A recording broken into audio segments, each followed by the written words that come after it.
اور سنیے گا ذرا، کیا خوبصورت بات ہے کہ ہمارے ارباب تاریخ و سیر نے اپنی اپنی کتابوں میں لکھا کہ جب یوسف علیہ السلام کے زمانے میں قحط پڑ گیا تھا، کھانے کے لیے ٹائم کوئی نہیں تھا، تو حضرت چیز کوئی نہیں تھی، کوئی چیز نہیں ملتی تھی، تو حضرت یوسف علیہ السلام کو اللہ پاک نے پیغام بھیجا حضرت جبرائیل امین کے ذریعے۔ حضرت یوسف علیہ السلام کے پاس پیغام ہی آیا کہ بندے اکٹھے کر لیا کریں جب لوگوں کو زیادہ بھوک لگے۔ کرنا کیا کہ جب زیادہ بھوک لگے بندے اکٹھے کر کے آپ نے اپنے چہرے سے نقاب ہٹا دینا ہے۔ حضرت یوسف نے چہرے سے نقاب ہٹا دیں گے، جو آپ کا چہرہ دیکھتا جائے گا اس کے بھوک میں کمی آتی جائے گی۔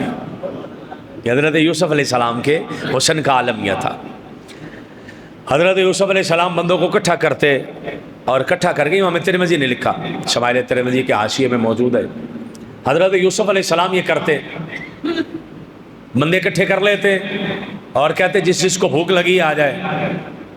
بھوک والے بندے آ جاتے اور اپنے چہرے کا نقاب ہٹا دیتے، جو حضرت یوسف علیہ السلام کا چہرہ دیکھتا اسے بھوک سے شفا مل جاتی تھی، اس کا پیٹ بھر جاتا تھا۔ یہ حضرت یوسف علیہ السلام کے بارے میں۔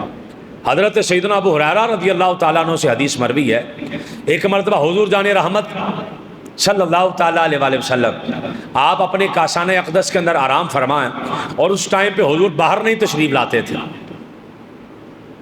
لا یخرج فیہا، اس ٹائم پہ نہ آقا باہر آتے نہ ہی کسی سے ملاقات کرتے۔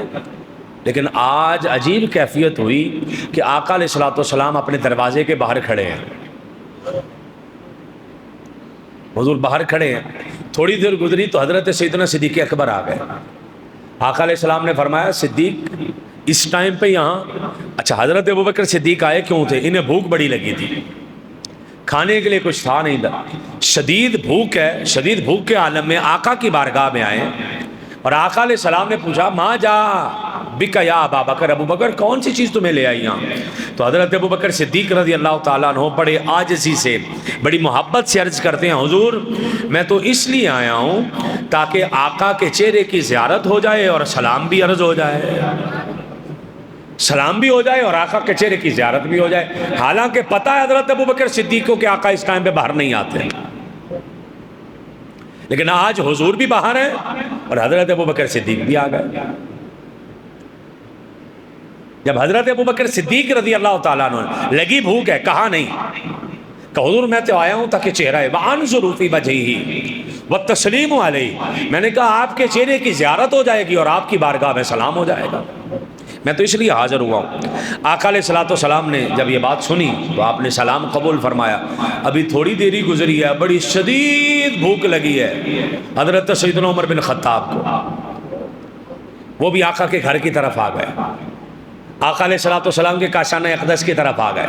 آقا علیہ السلام نے فرمایا ما جا بک یا عمر، عمر آپ کو کون لے آیا یہاں، آپ کیسے آ گئے یہاں پر؟ تو شمع رسالت کے پروانے حضرت سیدنا صدیق اکبر نے عرض کی الجو یا رسول اللہ، یا رسول اللہ بھوک بڑی شدید لگی تھی، میں آپ کی بارگاہ میں حاضر ہو گیا ہوں۔ آقا علیہ السلام نے ارشاد فرمایا اچھا بھوک لگی ہے؟ حضور لگی ہے۔ فرمایا اے عمر بھوک تو مجھے بھی بڑی شدید لگی ہوئی ہے، بھوک کی تو شدت مجھے بھی ہے۔ گویا کہ حضرت سیدنا عمر بن خطاب عرض کر رہے ہیں حضور حضرت ابو بکر بھی اس لیے آئے ہیں کہ انہیں بھوک لگی ہے، اور میں بھی اس لیے ہوں مجھے بھوک لگی ہے۔ پھر آئے کس لیے ہیں؟ حضور آپ کے چہرے کی زیارت ہو جائے گی، اللہ ہماری بھوک میں ہمیں شفا عطا فرما دے گا۔ مزہ آ جائے گا آپ احباب کو اگلی لائنیں سن کے۔ ہادی برحق نبی مکرم صلی اللہ تعالیٰ علیہ وآلہ وسلم نے اپنے دونوں جانثار صحابہ کرام کو ساتھ لیا۔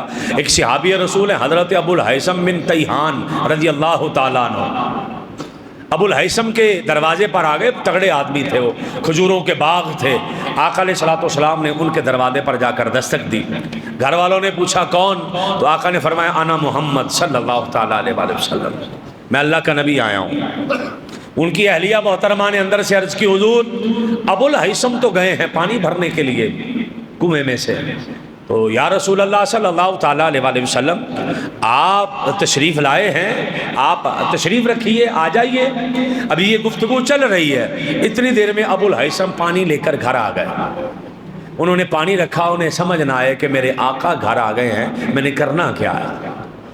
کبھی ادھر جائیں کبھی ادھر جائیں کبھی ادھر جائیں. کبھی حضور آپ تشریف لائے, خوشی سے پھولے سے نہیں سما رہے, اور خوشی کا اظہار کیسے کریں, ایک کیفیت عجیب ہو گئی خوشی کے عالم میں. اپنے گھر والوں سے بار بار کہہ رہے ہیں کہ حضور آ گئے, آقا تشریف لے آئے. گھر کے در و دیوار چمک اٹھے کہ آقا آ گئے. حضرت ابو الہیثم پر جو کیفیت طاری ہوئی, حدیث کے لفظ موجود ہیں, یلتزم النبی صلی اللہ تعالیٰ علیہ وسلم, آقا سے لپٹ گئے, لپٹ کر کہنے لگے سونیا میری ماں بھی آپ کے قدموں پر قربان ہے اور میرا باپ بھی مصطفیٰ کے قدموں پر قربان ہے. حضور ہر چیز آپ پر قربان ہے. آقا علیہ السلام نے حضرت ابو الہیثم کو سینے سے لگایا. حضرت ابو الہیثم اور آپ اور آقا علیہ السلام کے ساتھ آنے والے جناب سیدنا صدیق اکبر جناب حضرت عمر بن خطاب رضی اللہ تعالی عنہما, انہیں تازہ کھجوریں پیش کی, تازہ کھجوریں کھائیں. انہوں نے اتنی دیر میں بکری کا بچہ بھی ذبح کیا. یا رسول اللہ آپ کے لیے کھانا بھی بنانا. آقا علیہ السلام نے وہ جب کھانا بنانا, تو اب یہ جملہ سن کے ہمیں اپنے گریبان میں بھی جھانکنا اور اس جملے کو بھی سمجھنا. آقا نے فرمایا ابو الہیثم اگر تم کہو تو ایک روٹی اور چند بوٹیاں اپنے گھر بھیج دوں. میری بیٹی فاطمہ نے کئی دنوں سے کھانا نہیں کھایا. کہو تو میں ایک روٹی اور چند بوٹیاں اپنے گھر بھیج دوں, میری بیٹی فاطمہ نے چند دنوں سے کھانا نہیں کھایا. حضرت ابو الہیثم ہاتھ جوڑ کر کہنے لگے حضور ہم تو غلام ہیں آپ کے, حضور کھانا گھر بھیجنا چاہیں تو. آقا علیہ السلام نے وہ کھانا گھر بھیجا اور کھانا تناول فرمایا. اور صحابہ کرام آقا کی بارگاہ میں آتے اس لیے تھے کہ چہرہ مصطفیٰ کی زیارت ہو جائے, ہمیں بھوک میں فرق پڑ جائے گا, ہماری تکلیف میں فرق پڑ جائے گا. یہ صحابہ